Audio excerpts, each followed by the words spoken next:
নারায়ণ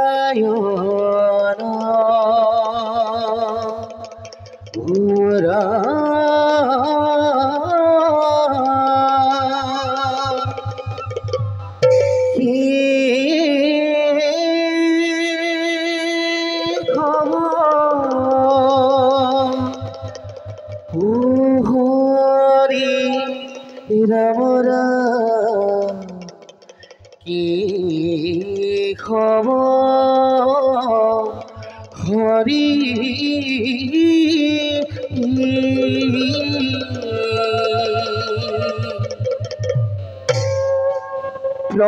প্রথমে প্রণাম ব্রহ্ম রূপী হর তর হরবয়ব তার রকা রর নারায়ণ জয় হরি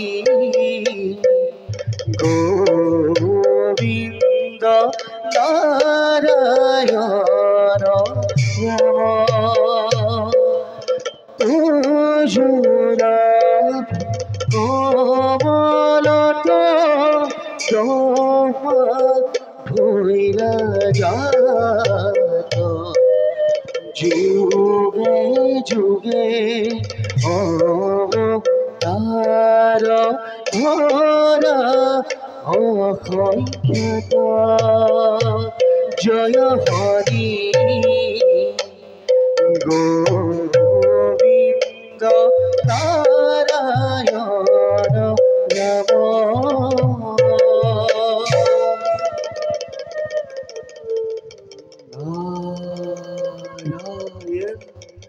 রাম নারায়ণ নারায়ণ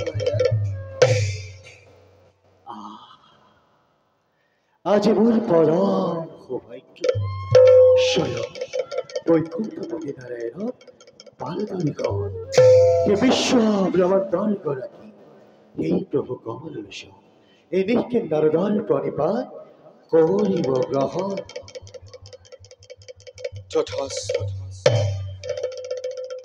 প্ৰভু প্ৰভু অকলে অকলে গভীৰ চিন্তাত মগ্ন আমি যেন তাৰ কিবা সম্বিত পাওঁ দেৱঋষি এক ভয়ংকৰ বিপদৰ সন্মুখীন হৈ ব্ৰহ্মা বিষ্ণু আৰু ৰুদ্ৰ একেবাৰে উপায়হীন হৈ পৰিছে। এই মাত্ৰ মহাকাল আবিৰ্ভাৱ হৈ মহাপ্ৰলয়ৰ আগজাননী দি গ'ল। মহাপ্ৰলয় দেৱঋষি মহাপ্ৰলয়ত মহাসাগৰৰ জলধাৰাই গোটেই পৃথিৱী ডুবাই পেলাব। কোনো কতো জীয়াই নাথাকিব দেৱঋষি। কেৱল দৈত্য আৰু অসুৰসকল একেবাৰে ভয়ংকৰ হৈ উঠিব। এইবিলাক সংহাৰ কৰিবলৈ ৰুদ্ৰৰনো কিমানখন সময়ৰ হ'ব প্ৰয়োজন দুষ্ট দমন সন্তজনক পালন কৰিবই লাগিব। দেৱঋষি তুমি কথাটো বৰ পাতলকৈ ভাবিছা। তুমি এবাৰ ভাবিছোৱা দেৱঋষি ধ্বংস হৈ যোৱা সৃষ্টি পুনৰ গঢ় দিয়াটো জানো ইমান সহজ? অৱশ্যে মহাপ্ৰলয়ত কোনোই বাচি থাকিব নোৱাৰিব। নহয় দেৱঋষি মহাকালে কৈ গ'ল জম্বুদ্বীপৰ ৰজা সত্যব্ৰত এই মহাপ্ৰলয়তো বাচি থাকিব। জম্বুদ্বীপৰ ৰজা সত্যব্ৰত প্ৰভু সত্যব্ৰত অতিকে ধাৰ্মিক ৰজা আৰু তেওঁৰ দ্বাৰাই আপুনি সৃষ্টি ৰক্ষা কৰিব পাৰিব। কিন্তু কেনেকৈ দেৱঋষি? মহাপ্ৰলয় আৰম্ভ হোৱাৰ আগমুহূৰ্তত প্ৰয়োজনীয় সকলোবোৰ বস্তু সংগ্ৰহ কৰিবলৈ সত্যব্ৰতক কওঁ জীৱ জন্তু সমূহ যাতে ধ্বংস নহয় যদি তাৰ ব্যৱস্থা কৰে তেন্তে পুনৰ সৃষ্টি ৰক্ষা কৰিব পাৰিব প্ৰভু। ময়ো তাৰ পৰিকল্পনা কৰি আছো। সময়ত ব্যৱহাৰ কৰিব লাগিব। পিছে দেৱঋষি এনেদৰে মাজে সময়ে বুদ্ধি ভৰসা দি থাকিবলৈ নাপাহৰিবা।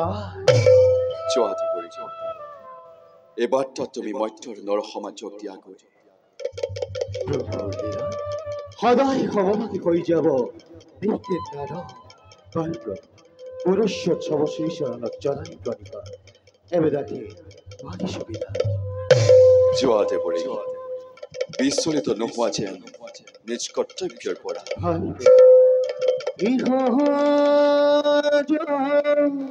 কৃপালু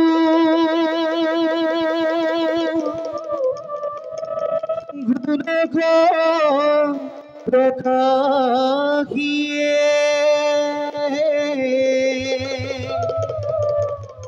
করিয়া সাহরি ভকত বৎসল নাম ধেনু যে রবতে বচক আলয়ে তুমি হে হিমতে ভকত কপাল রাম তুমি হে হিমতে ভকত কপাল